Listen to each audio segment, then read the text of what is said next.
Hey everyone, and welcome to this week's board game news. This is totally the first time shooting it, not a re-recording because I lost the audio. But let's get right to it for the week of March 15th, 2023.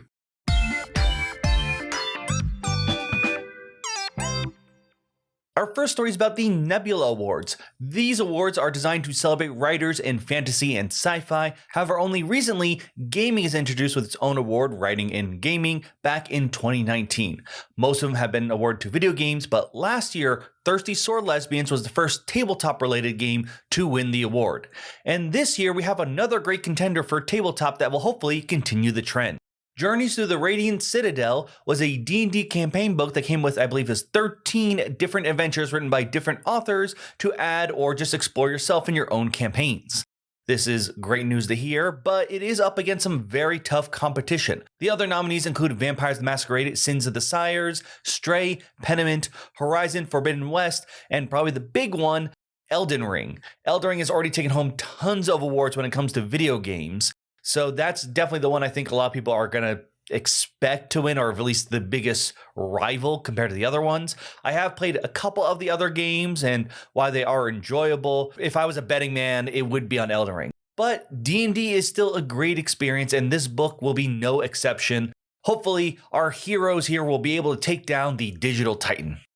So Catan, the settling game that for many people was probably their gateway game into the board gaming hobby, has had tons of different expansions, including small ones known as scenarios. We have two new ones coming out, one of which, honestly, I almost thought was an April Fool's joke, even though it's not April yet. The first one is the Catan Seafarers Hawaii scenario.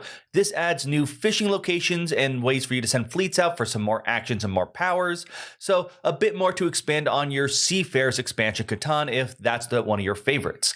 The other one though is the Soccer Fever scenario expansion. This adds soccer games that you will take part in every time you build a settlement. I think the idea is to bring almost like that sort of World Cup kind of feeling, Olympics kind of feeling of you are all challenging each other and playing sports while you're also colonizing would you call it an island? I don't know what the official term is for that. I just know it's Catan. Either way, this is definitely a bit of a surprise. I'm really curious to see how this does play and if it does slow things down too much, or is it just like a quick roll of a die and see what happens between turns. So definitely very curious. I do want to point out, to probably make a lot of people in Europe angry, it is called the Soccer Fever expansion, at least the English version is, which I can only assume means that we're going to get an NFL expansion for Catan sometime later this year. Next, let's talk about Magic the Gathering. The reason I'm talking about it right now isn't to talk about the whole Phyrexian invasion and all the terrible stuff going down now. It's rather part of their Beyond Universe's Lord of the Rings line. They're going to be introducing a new set based entirely around Lord of the Rings. This will include new cards specifically of Lord of the Rings characters, as well as other cards that may be either renamed or just using art of Lord of the Rings. So you get a mix of new and old. Now, they're starting to spoil a bunch of different cards. You can see different variant artworks, plenty of things for you to look at and get excited about, whether you are already invested in Magic and really want to just add these cards or even make a commander deck based around one of the legends, or if you're new, you're just a fan of Lord of the Rings, and you just want some of this artwork. Actually, this story is probably going to be still very significant to you because what I want to talk about is a heavy collector's piece. As we all know, there is the One Ring to rule them all. And in the story, there is only one. In the card game, there is a One Ring that you'll be using, so technically multiple people can have it. But they are designing a specific One Ring art piece, and there will be only one copy of this card. Not as in you can only have one copy, as in it's serial stamped with one of one. They did this earlier with some artifact cards, where there's like one of 500, I believe it was. They're doing it again here with some of they're called soul rings in Magic. They're a staple in the Commander style, but they'll have some, I think it's 300 for the artwork is based on the other rings of power, the ones who corrupt the elves, the dwarves, the humans. So the fact that this One Ring is one-on-one is going to be a huge collector item. Unfortunately, this is going to be something that's going to be a lot easier to possibly obtain if you are in any English-speaking country. That's because this card will only appear, well, it's only one of one, but it's only going to be a chance in any English-style packs. I've heard rumors that's only in English collector packs, but I haven't seen that confirmed. But that would probably be more of the case. I would not be surprised. Those are the more expensive ones, and more people who are into collecting stuff are going to buy that. So this is a big deal. I've already seen some people talking about how there's some bids going on and whether prices are going to rise or drop as soon as someone releases it, whether we're going to see 10 people announce that have it with some really nice looking proxies. But if you do like collecting Lord of the Rings, Magic the Gathering, or both, this is probably something you want to know about and want to get ready to hopefully crack and get your hands on. And maybe throw into a volcano because it's cursed. I don't know. Let me know if by any chance you ever are able to get your hands on it. And now on to a quick update on some previous news stories. The first one is going to be about unions. I've talked about some unions being formed in the board gaming industry. There are 3 big ones I want to quickly go over. 2 of them were actually recognized voluntarily, so they didn't have to do any voting. The companies that they work under recognized and allowed them to just be formed. And that was for Noble Knight Games as well as Paizo. However, the other one for TCG Player was not voluntarily recognized. That means they have to go through a voting process. Well, that's the big thing to my knowledge. There's probably some other things as well. And we just found out the results of those votes. Even though they formed the they declared the TCG Union back in January, it's only recently that they were able to hold the votes and see the results. And it seems that the workers have decided to have the union. This came to a vote of, I believe, 134 to 89, so pretty good in favor of the union. So this means that that union will be formed, but unfortunately, it's still a bumpy road. Just recently, apparently, someone got fired, like literally right after the vote for supposedly being pro-union. So it seems like it's not going to be now just easy street for the TCG Player Union. However, they did succeed, and I'm sure they're going to get backing from everyone else in the other unions as well. And I wouldn't be surprised now that we've seen a successful, not only voluntarily recognized, but also voted unions in board gaming industry. We'll see a lot more pop up using their blueprints in order to make sure it is a success. Our next one is about the Holy Grail Games Bankruptcy. Last week, I told you that you should call a number if you want to make sure you get your game and find out how to do that. Turns out maybe too many of you listened to me. It seems in a new update from Holy Grail Games that Borleo Logistics, the company that currently holds, as far as I can tell, all their games that need to be shipped out, want to ship them out, but they got flooded with calls and not in a way that they could sort things out. So right now that Holy Grail Games has said, please stand by and wait until we can sort of work with Borleo in a new way, probably a form, maybe another Kickstarter project or something, some way for you to make it more efficient to pair you and your game up and unfortunately probably have to pay some more shipping. Now, I did see some comments online, some people thinking this was Holy Grail Games trying to get revenge on Borleo Logistics, sort of just flooding them with all the hate of the customers are fairly feeling right now. But they are going through the whole bankruptcy process, and I assume someone is looking over through all of this. This isn't just like Holy Grail Games can easily just point a finger. So I think this is just one of the many pain points that are entailed in bankruptcy. So as of right now, we're going to have to wait and see what happens. But rest assured, it does seem that plans are in the works for you to be able to find a way to get whatever pledges you are missing to you. Probably at some extra cost, but at the very least, someone is working on it. Now let's talk about announcements. The first thing I want to talk about is Assassin's Creed Brotherhood of Venice. They have a new expansion coming out that I think will be of interest for not just fans of the board game, but of Assassin's Creed in general. You see, the board game, if you couldn't tell from the title, really focuses around Italy, the assassins from that area.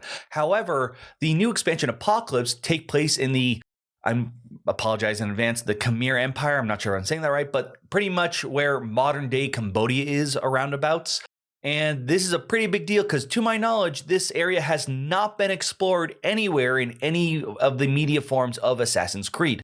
That means it's adding a whole new canon and a whole new area that's going to look much different. This is definitely something, even I haven't played the original board game, but this to me is very interesting as I feel Assassin's Creed, one of their biggest problems is I feel like they've been very European centric.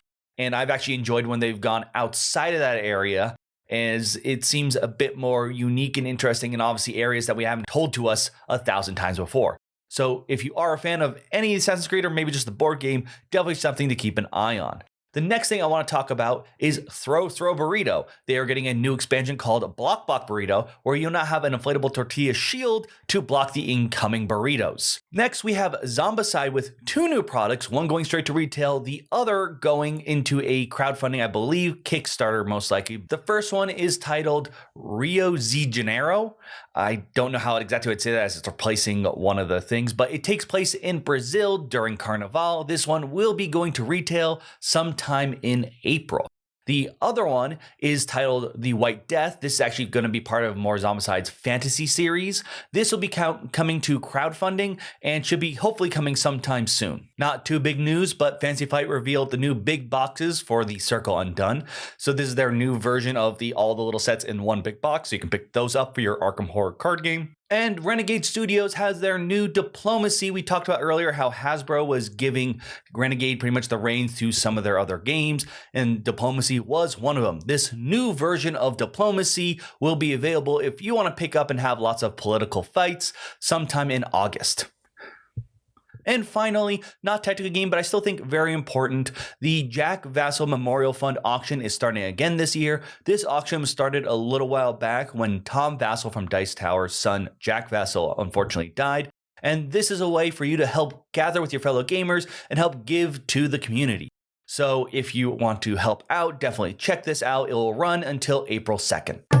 But now it's time for us to enter the Kickstarter Pickstarter segment. Let's see what games on Kickstarter, BackerKit, or GameFound are around that are worth your time and money.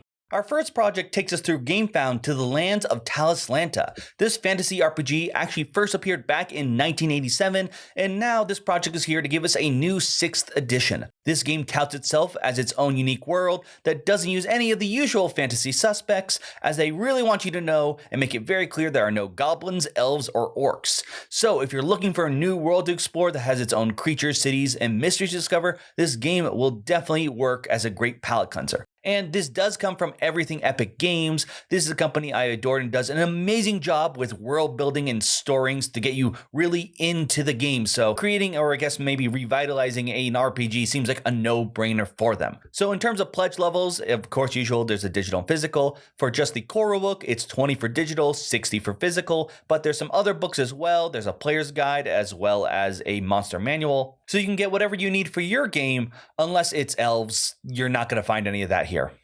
Townsfolk Tussle returns with 2 new expansions, Foul Neighbors and Odd Jobs. If you don't know, Townsfolk Tussle was a cooperative game based on sort of the rubberneck hose animation style, where the sheriff of your town has died, and it's now up to you and your friends to defend it from ruffians trying to take advantage of the situation. You move around the terrain on a board and using miniatures, but beforehand you'd gather up gear and very silly, wonky, once again sticking to the art style, kind of weapons and armor. But this new expansion adds a few twists on that situation. First, Foul Neighbors. This one just adds a bunch of new bosses, but the big new rules thing here is a bunch of new terrain, so it might not be as simple as it used to be running around your town. Odd Jobs, on the other hand, completely adds a whole new system of gear, as the usual merchant where you'd get gear apparently lost it all, so there's going to be much more of a crafting experience, as well as maybe equipping certain gear that actually may give you titles within your village. You can get the new expansions for $115, or if you just want the base set, there's $105, and higher pledge levels for more goodies.